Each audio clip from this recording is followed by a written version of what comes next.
Magandang araw at sa ibang bansa at maging sa iba't ibang panig ng mundo.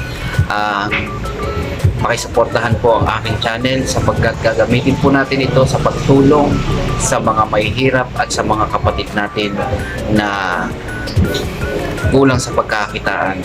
Kaya pakisuportahan po para tayo ay lumago at maraming salamat po sa inyong mga pagsuporta sa akin.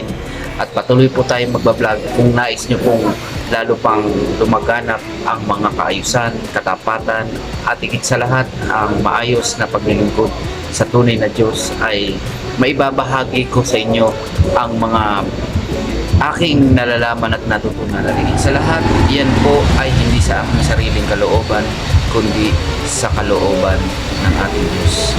At ngayon po ay may isasagawa pong rally sa November 16, 17, 18 ay pakitunghayan nyo po o kung maaari ay dumalo po kayo, mas maganda po sa gagawin peace rally transparency ng Iglesia ni Cristo.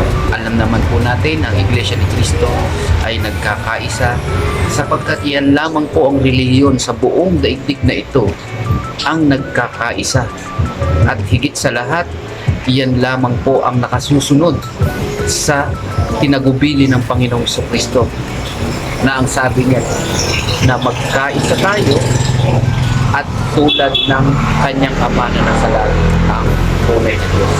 Kaya kung paano iisa o nagkakaisa ang Panginoong Diyos at ang ating Panginoong Kristo, gayon din yung Iglesia ni Cristo, sapagkat katawan ni Cristo ang Iglesia at ang ulo ang Panginoong Kristo. Hindi pwedeng magkakabahabahagi.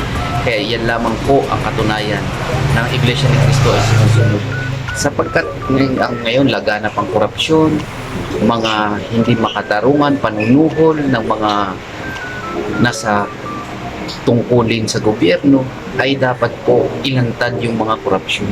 Nasa Biblia rin po yan. Anong sabi? Maghihirap po yung taong nagnakaw sa kaban ng bayan, sapagkat ang Diyos mismo ang maglalantad. Yan po ay nakasulat sa Biblia. Hindi lamang po yun, meron po akong ibabahagi sa Oswe 7 at ipagpatuloy pa hanggang sa matapos yung pangyayari po sa kasaysayan na naganap noong panahon ng bayang Israel. May nagnakaw po sa kaban ng bayan ng Israel. Yan po ay isang bansang maliit. Sinumpa sila ng Diyos at hindi sila manalo sa kanilang mga kaaway. Kahit na marami po sila, kakaunti lang ang kalaban, pero hindi nanalo. Bakit? Meron po kasing ginawa sa isa sa mga Israelita na nagnakaw sa kaban ng bayan ng Diyos. Kaya ang ginawa, natalo po sila. Kaya pinahanap ng Diyos, pinasiyasat, inimbestigahan at natumbok at hindi pinagtakpan, hindi sinuhulan yung mga tao na at hindi nagpasuhol yung mga tao na nag-iimbestiga. Kaya ang nangyari resulta, nagtagumpay po ang bayan ng Diyos. Ayan na po ang bansang Israel ngayon. Kaya kapag sumusunod po tayo sa kalooban ng Diyos, magtatagumpay. Ano man yan, ang hirap na yan, kakaunti man at gaano mang kahirap, magtatagumpay. Bakit? Kasama mo Diyos. Wala pong imposible sa Diyos. Kaya tunghayan nyo po yung gagawing rally ng Iglesia ni Cristo. Samahan nyo po kami sa aming gagawing rally sa November 16, 17. At sapagkat alam naman natin ang Iglesia ni Cristo ay kinikilala sa buong daigdig na tumutulong sa mga mahihirap, tumutulong sa mga nasalagta ng bagyo, at kayang-kayang bilhin ang Vatican City at marami na pong nabili na mga lupa sa ibang bansa o sa Estados Unidos at sa iba't ibang panig ng daigdig, maging sa Africa, sa Amerika, sa Japan, ay kahayagan po na walang korap sa Iglesia, walang kumukuha sa kaban ng bayan ng Diyos o sa Iglesia ng Cristo. Kaya maging ang Philippine Arena, kitang-kita po natin, kinikilala. Kaya itong video na to, pagkatapos po ng video ko rito, may pasunod sa video ay may kita nyo po kung gaano kalaki ang Guinness Book of Record, World Record. Walang makapantay po dyan. Yan ang katunayan na ang pera ng Iglesia ni Cristo ay nilalagay sa ayos. Kaya sana po yung gagawing rally, yan po ay pagkugkog sa mga kawatan sa gobyerno. Yan ay sasang-ayunan o sasamahan ng Diyos para mawala na ang mga korap ng mga tao, mga masasama. Aalisin ng Diyos yan sapagkat utos ng Diyos na isiwalat sila at sa lahat inantad. Kaya hindi pwedeng pakdapan, hindi pwedeng sulat.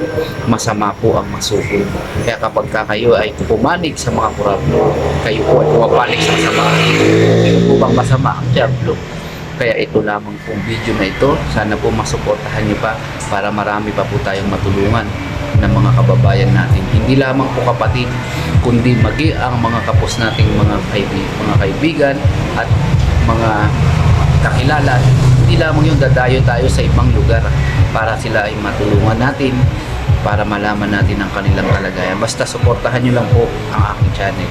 Maraming salamat po at mag-ingat po kayo at gabayan kayo ng Ama sa mga paglalakbay at sa lahat sa mga nangyayari sa atin. May bagyo ngayon, mag-ingat at kayo po ay protektahan ng Diyos. Maraming salamat po sa inyong mga pagsubaybay sa aking channel. Salamat po.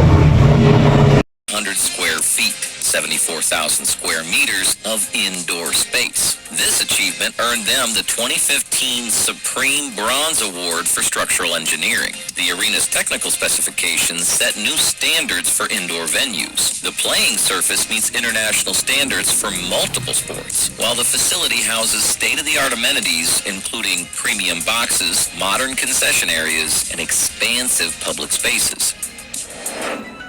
Rising from Ciudad de Victoria in Boca, Bulacan, the Philippine Arena commands a strategic position 18.6 miles, 30 kilometers north of Manila.